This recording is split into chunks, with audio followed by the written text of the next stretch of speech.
Hello students, welcome to Affairscloud. My name is Vikas. So friends, we have an application by the name Careers Cloud which you can go and download through the Play Store. And once you have downloaded, you can log in with your Gmail ID.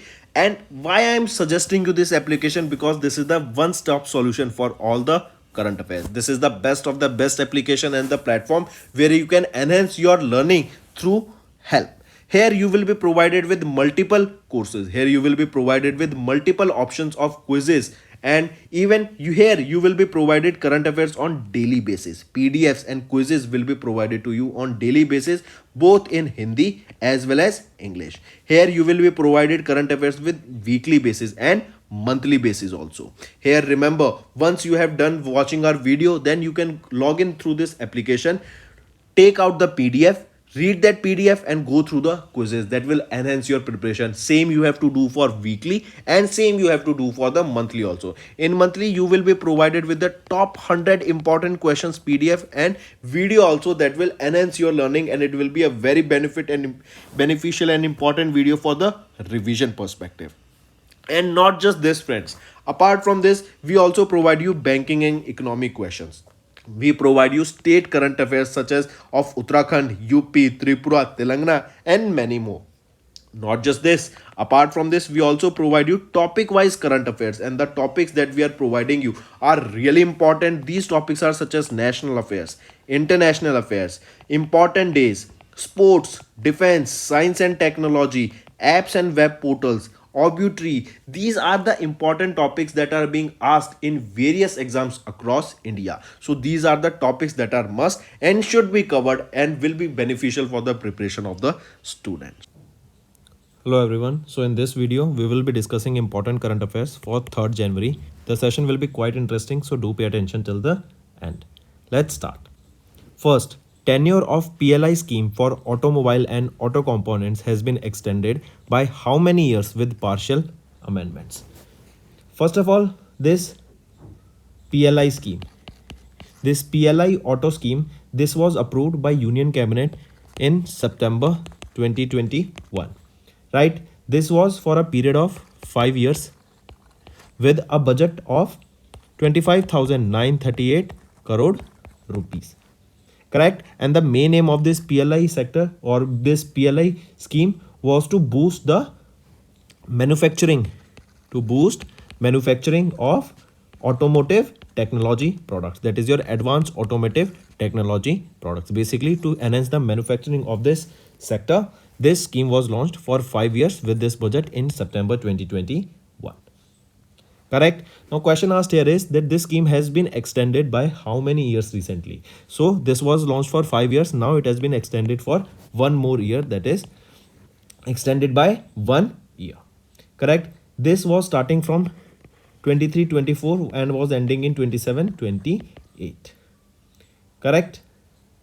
So here you can see Ministry of Heavy Industries extended the PLI scheme for automobiles and auto components by 1 year with partial amendments. This amended incentive scheme will be applicable for 5 consecutive financial years starting from 23-24 and ending in 27-28. Correct? Next. And what is the amendment scheme? Under this scheme, the incentive disbursement will be made in the subsequent financial year, that is in fiscal year 25. If a company fails to meet the determined sales value threshold in a year, it won't receive an incentive for that particular year. The eligibility for benefits in the next year, if the threshold is met with a 10% year-on-year growth, right? This is also for the eligibility. So moving on, next is 66th Foundation Day of DRDO was observed when? Remember, on 1st of January 2024, we observed the 66th edition of the Foundation Day of DRDO. DRDO is your Defense Research and Development Organization, correct? And it is the research and development wing of Ministry of Defense. Right? DRDO, when was this DRDO formed? It was formed in 1958, correct? Mark this. And this 66th Foundation Day, the event for this was celebrated at Arjun Auditorium. Arjun Auditorium. And where is this? This is in Tamil Nadu. Correct? Then apart from this, one more thing remember. During this during this event, DRDO chairman launched the quantity distance software that was developed by Pune, Maharashtra based lab High Energy Materials Research Laboratory to automate the setting of explosives and related buildings. I repeat, recently DRDO chairman he launched this quantity distance software that was developed by High Energy Materials Research Laboratory, that is a lab based in Pune, Maharashtra. Correct? Next, if we talk about the highlights of DRDO in 2023, DRDO they have received AON worth 1,42,000 crore rupees for the induction of several DRDO developed systems. This is the highest ever amount received by DRDO development systems in any year. Then 1,650 TOTs, that is your transfer of technologies of in-house developed systems, have been handed over to the Indian industries. And in 2023, 109 licensing agreements for transfer of technologies were signed with various companies for manufacturing of the products of DRDO. Here, DRDO also filed more than 141 patents and 212 of them were granted. Correct? Moving on. Next, which state has emerged as the petro capital of India? Which is the financial capital of India? Mumbai. Which is the capital of India? New Delhi. Now, which is the petro capital of India? It is Gujarat. Right? Mark this. Gujarat has been declared as the petro capital of India due to the presence of the Reliance Industries Limited, Jamnagar Refinery and ONGC Petro Additions Limited. Correct? These are two complex that are located at Bharuch district of Gujarat, due to which this Gujarat is known as the petro capital of India. Next, here you can see Gujarat emerged as the petro capital of India. Next is banking and finance. Bank of India, they have launched super special 175 days fixed deposit with 7.5% interest rate. Right? Mark this. Next, even you will be seeing PNB, they have also increased the FD rates. State Bank of India has also increased the FD rates, right? Next is, who is the chairman of the 16th Finance Commission of India? Arvind Panagaria. Mark this, important. Who has been recently appointed as the new chairman of the 16th Finance Commission of India? Arvind Panaria. Right? Mark this. He is the former vice chairman of Niti Aayog and he was in this position from 2015 to 2017. Correct? Next, here you can see Arvind Panagria. Government of India constituted 16th Finance Commission of India with Dr. Arvind Panagria, the former vice chairman of Niti Aayog, right, as the chairman of this 16th Finance Commission, and he was vice chairman of Niti Aayog from 2015 to 17. Next, if we talk about the Finance Commission of India, the commission was constituted with the Article 280 of the Constitution. Then remember, this was approved by the President of India, Draupadi Murmu ma'am. Correct? The commission of this Finance Commission. And this Finance Commission is a constitutionally mandated body that recommend how tax revenue should be shared between the unions and the states. And the first Finance Commission was set up when in 1951 and this was the 16th in 2023. Moving on. Next, Congo President Felix has been re-elected for the second term. As you can see him in the picture, he is a Congo president and he has been re-elected for the second term. Next, who became the first women president of European Investment Bank? So, Nadia Calvino. Remember, she became the first president of EIB, that is your European Investment Bank. And she took over and became the 8th president of European Investment Bank. This is the lending arm of European Union.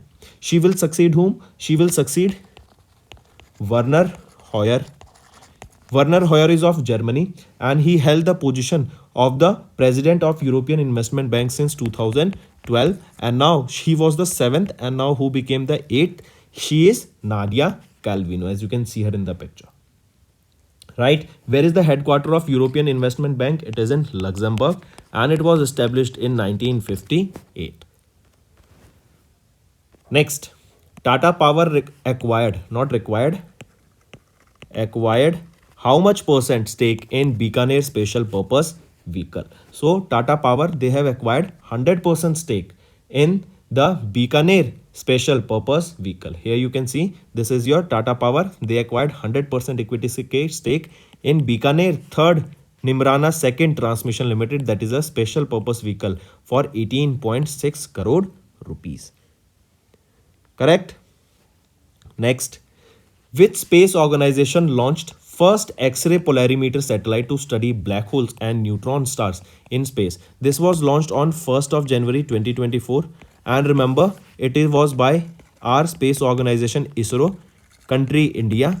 Correct? We have launched the India's first X-ray polarimeter satellite to study black holes and neutron stars in space. So right option here, option 5 becomes ISRO. Right, option 5 is right here. Correct? And this was launched using PSLV C58 rocket. Mark this also important, can be asked. Correct? And the satellite is expected to operate for at least, or will be working for next at least 5 years.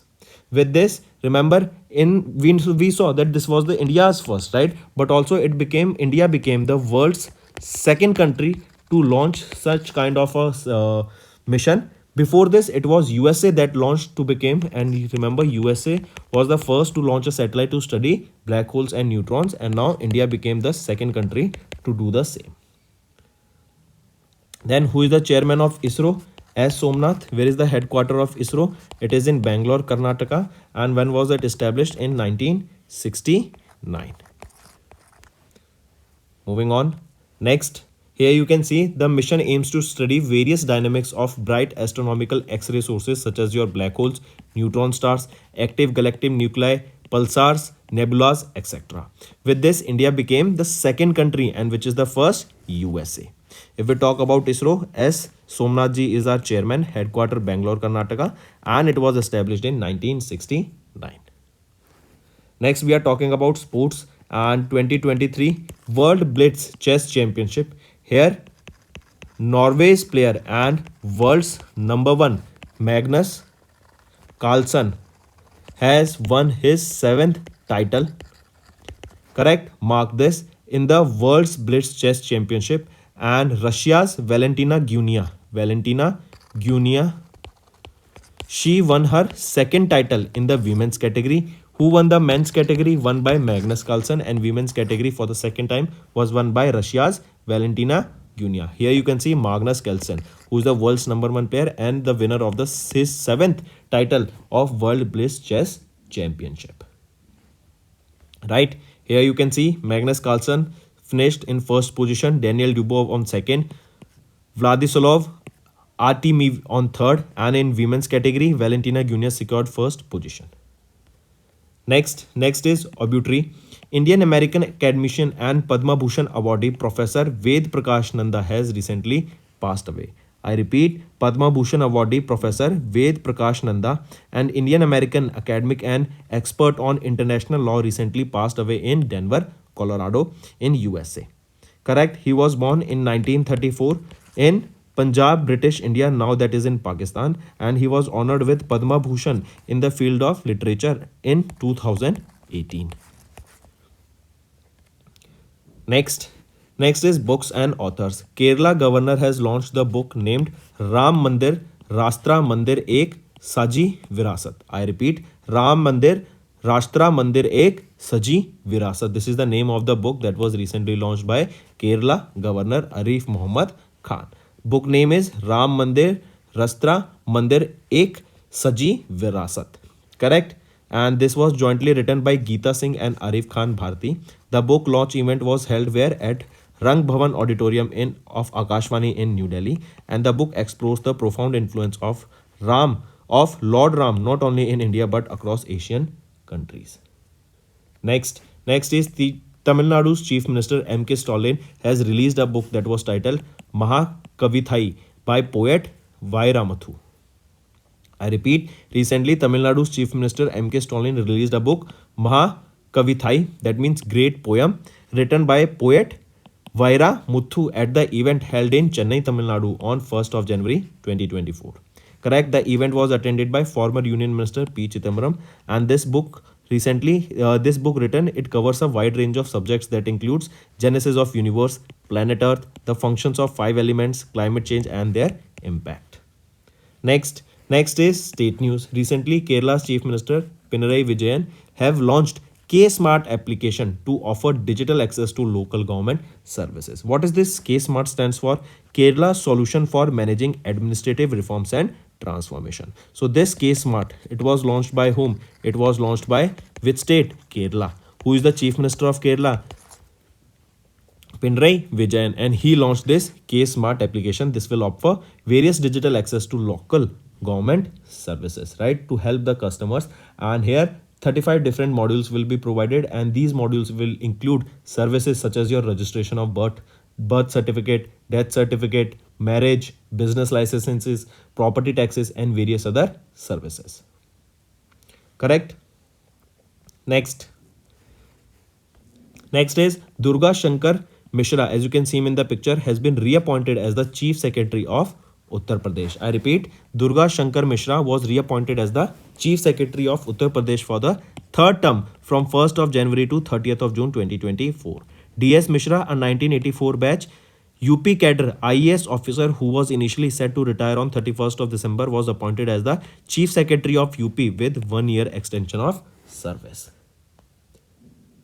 Correct? Mark this. Then remember, Durga Shankar Mishra ji has been appointed as the Chief Secretary of UP. Sudhanshu Pant has been appointed as the Chief Secretary of Rajasthan. I repeat, who has been appointed as the Chief Secretary of Rajasthan? Sudhanshu Pant. Not Sudhanshu, Sudhansh Pant. Correct? Here you can see Sudhansh Pant appointed as the Chief Secretary of Rajasthan. He succeeded Usha Sharma, who retired on 31st of December. So friends, these were your important current affairs for 3rd January. Now let's go for a quick one-liner revision. Tenure of PLI scheme for automobile and auto components has been extended by 1 year. Then 66th Foundation Day observed on 1st of January 2024 of DRDO. Then Gujarat has emerged as the petro capital of India. Bank of India have launched a super special 175 days fixed deposit at 7.5% interest. Government of India constituted 6th Finance Commission of India with Arvind Panagria as the chairman. Congo President Felix re-elected for the 2nd term. Nadia Calvino of Spain, she took over as the first women president of European Investment Bank, and she became the 8th president. Then Tata Power acquired 100% stake in Bikaner Special Purpose Vehicle. Next, ISRO have launched PSLV C58 ExpoSat, that is India's first X-ray polarimeter satellite to study black holes and neutron star. It was launched on 1st of January, and with this, India became the 2nd country to launch such a mission to study black holes and neutron stars. Then 2023 World Blitz Chess Championship was held, and Norway's Magnus Carlsen won his 7th title, and Russia's Valentina Gunina won her 2nd title. Then Indian American academic and Padma Bhushan awardee Professor Ved Prakash Nanda passed away. Kerala governor launched the book named Ram Mandir Rastra Mandir Ek Saji Virasat. Then Tamil Nadu's Chief Minister M.K. Stalin released a book titled Maha Kavithai by poet Vairamuthu. Then Kerala's Chief Minister Pinarayi Vijayan has launched K-Smart application to offer digital access to local government services. Durga Shankar Mishra has been reappointed as the Chief Secretary of Uttar Pradesh. So these were your important current affairs for the 3rd January, friends. Now let's move to some revision part that will be beneficial for your learning. First is FIDE World Rapid Chess Championship was held, and Magnus Carlsen has won his 5th title, and India's Kunero Humpui secured 2nd position in women's category. Next, 7th ferry craft Manjula Yard 786 delivered to the Indian Navy. Next, JK, that is Jammu and Kashmir Panchayati Raj Act of 1989 amended to incorporate the OBC reservation for the post of Sarpanch. Next, NSE data reported that Maharashtra has topped among the states with the highest number of registered investors. Next, Russia and NASA, Russia's Roscosmos and USA's NASA agreed to extend the cross-flight program of or to International Space Station until 2025. It was to be supposed to be end in 2024, but now it has been extended till 2025. Next, Indian Navy has unveiled new admirals epaulets inspired by Chhatrapati Shivaji Rajmudra. Here you can see these epaulets are launched for Indian Navy and they are inspired by the Rajmudra of Chhatrapati Shivaji Maharaj. They were launched during Navy Day on 4th of December in Maharashtra. Next, 8th edition of IUNS Conclave of Chiefs were held in Bangkok, Thailand from 19 to 22nd of December. What is IONS? IONS stands for Indian Ocean Naval Symposium. The 8th edition of this IONS Conclave of Chiefs was held by the Royal Thai Navy, that is the Thailand Navy, and it was held in Bangkok, Thailand. Then Bangkok, Thailand will be having the chairmanship from 2023 to 2025, and from 2025 till 2027, India will be having the chairmanship of this. Next is Reliance Jio and IIT Bombay. They collaborated to build Bharat GPT. First is, which ministry launched Indian Forest and Wood Certification Scheme? So which is that ministry? As the name suggests, it is for forest and climate change. So is your Ministry of Environment, Forest and Climate Change, right? They have recently launched this Indian Forest and Wood Certification Scheme, that is IFWCS, Indian Forest and Wood Certification Scheme. And this, the main aim of this scheme, of this certification scheme, was to encourage sustainable forest management, is to encourage sustainable forest management in India. Correct. So it was launched by Ministry of Environment, Forest and Climate Change. This scheme has three main components. Here we can see forest management certification, tree outside forest management certification, and chain of custody certification. This scheme is governed by Indian Forest and Wood Certification Council, and it is operated by Indian Institute of Forest Management, that is in Bhopal, Madhya Pradesh. Correct. So do take a note of this. That is, this scheme was launched by Ministry of Environment, Forest and Climate Change, that is Indian Forest and Wood Certification Scheme, and the main aim here is to encourage sustainable forest management and agroforestry in India. Next is a report on logistics cost in India, assessment and long-term framework. This was released by which organization recently? It is DPIIT. Right, they come under the Ministry of Commerce and Industry. They have recently released a report, that is Logistics Cost in India, Assessment and Long-Term Framework, and it was released in New Delhi. This report was prepared by NCAER, that is National Council of Applied Economic Research, along with Asian Development Bank, with the experts and the task force members. Now what this report is about, right? Logistics cost in India, assessment and long-term framework. Logistic cost is when we have to transfer good from one location to another location. It can be from factory to the warehouse, or it can be from factory to the upfront stores and so on. The cost associated with it is your logistics, right? So this report offers various reliable estimates regarding the efficient movement of goods and services, that how can we make logistics more easy, more eco-friendly and more sustainable. Also, because if the cost of logistics increases, that in turn leads to increase in the price of the final good. That is the reason we say when the rise of petrol increases, then all other things are expected to become more costly, because once the petrol is increased, the cost of logistics will increase, and if the cost of logistics increases, the end good or end product price will also increase. Correct. So remember this report, it was released by DPIIT, and it talks about that India's long-term framework, like what are the ways that India should proceed ahead, what are the things we should take care, right? The targets, what should be the reduced cost of the logistics, what are the improvement we are doing in the logistics sector. Say for example, we have launched PM Gati Shakti. What was this? It was to multi-modal logistic model. It was launched on this, and it was to connect the big cities. And we are now also seeing that in India during COVID-19, NHAI has also constructed multiple highways that are reducing the time between various two important cities. Next is, according to WHO, the road traffic deaths globally declined by how much percent? See, in this data by WHO, remember two things were mentioned about globally and about India. In globally, the WHO is saying that the road deaths that are associated with road accidents, they have decreased. Right? They have shown decrease in the number of deaths. So option 5 is right, that by 5% the number of deaths by road accidents have decreased. But in India, these deaths, they are increasing.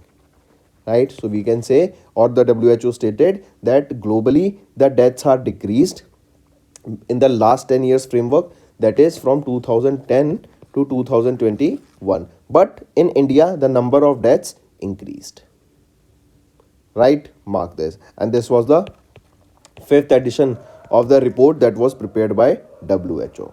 If we talk about WHO, who is the Director General here? Dr. Tedros Ghebreyesus. Headquarter is in Geneva, Switzerland, and it was established in 1948. IFPRI. What is this IFPRI? International Food Policy Research Institute. International Food Policy Research Institute. They, along with which organization, recently signed a statement of intent, that is SOI, and it was to strengthen the policy frameworks for agriculture transformation. Which is that organization? It is IFPRI along with Niti Aayog. They have recently signed a 5-year statement of intent, and this was to strengthen and to make policy various frameworks that will contribute to the development of India, and that too that will make various reforms in the agriculture transformation, right? Then here you can see this Niti Aayog along with IFRI, they signed this 5-year long statement of intent, and it is to strengthen the policy and program frameworks that will contribute to the development of India, specifically in the agriculture sector. This statement of intent will broaden the mandate of IFPRI to support the agriculture vertical of the Niti Aayog. Here they will provide key analytics and support to the Niti in mutually identified areas with the broader realm of food system transformation, initially focusing on agriculture, rural development, trade, climate change policies in India, and so on. Right? So do take a note of it. If we talk about Niti Aayog, who is the chairman? Chairman is the current incumbent Prime Minister, and as of now Narendra Modi ji is the Prime Minister. Who is the Chief Executive Officer of Niti Aayog? BVR Subramaniam. And when was this Niti Aayog established? It was in 2015, and the headquarters is in New Delhi. If we talk about IFPRI, who is the Director General here? Johan Swinen. Headquarters is in Washington DC, and it was established in 1975. Next is India's women voters to surpass male voters by 2029 general election, as per the data released by SBI's Economic Research Department. Important data that the female voters in India, they will surpass the male voters in India by the year 2029. This data was released by SBI's report, that is, what is the name of that report? ERD, Economic Research Development. Name of the report, or sorry, it is the department, that is Economic Research Department, and they have released a report that was titled Women Empowerment and Ladli Behna, December 2023. As I said, it stated that the women voters in India will surpass the male voters from 2029 general elections, and in 2029 the total voter turnout is expected to be around 73 crore, of which women voters will be 37 crore, which will be higher than the registered men voters at 36 crore. Right? Then if we talk about 2047 general elections voter turnout projection, that is in the year 2047 when India will achieve 100 years of independence. During that year, women voter turnout should increase to 55%, and men voter turnaround might increase to just 45%. It is projected that in year 2047, around 115 crore would be registered as electors, and by 2029 we saw that 73 crore individuals will be registered as voters. Next is appointments and resignation. India's first women candidate, Uma Shekhar, elected to the Governing Council of UNIDROIT. What is this? UNIDROIT, it is your International Institute for the Unification of Private Law, and during their 82nd session, right here, India's first women candidate, Uma Shekhar, has been elected to the Governing Council of UNIDROIT. Correct, it was during 82nd session, and she won, and she had 45 votes out of 59 votes in the initial round of the election. Elections were held where? In Rome, Italy. Right? The elections consisted of 32 contestants from different countries, And Uma Shekhar, she is an additional secretary and the legal advisor in the Ministry of External Affairs in India. Next is our homework section. First, Garba, which was included in the list of intangible cultural heritage list by UNESCO, is from which state? Second, which city is the host of the first Indian Art, Architecture and Design Biennial 2023? Third, which union ministry launched Harit Sagar guidelines? Fourth, as per S&P ranking, which Indian insurer is the fourth largest insurer in the world? Fifth, Central Board of Indirect Tax and Customs launched electronic origin data exchange system between India and which country? So friends, these are your important current affairs that are your homework, right? And I want to see maximum participation from all the students watching this video. Also, if you find the session interesting, all you have to do is like the video and comment below and let us know what are your views for the same. Doing this will motivate me to make better content for you in the long run. That's all for the day, friends. I hope you enjoyed the session, and you can follow us on the YouTube channel, as well as apart from YouTube channel, you can go and follow us at Affairscloud Telegram channel. And if you have any queries related to the content or the of courses offered to you or the payment which you did on the application, you can contact us on the number provided, that is 7677333862. Apart from this, friends, you can follow us on the Facebook as well as on Instagram handle, that is Affairscloud_official. In the end, friends, if you use a code that is Vikas10, you will be getting an additional extra 10% discount by using this code Vikas10. Also, if you have any problem regarding the course purchase, any problem regarding to our application, you can contact us on the mobile number, that is 9677333862. And if you want to mail us, you can also mail us on support@affairscloud.com, and I assure you that our representative from us will be contacting you soon and resolving your issue.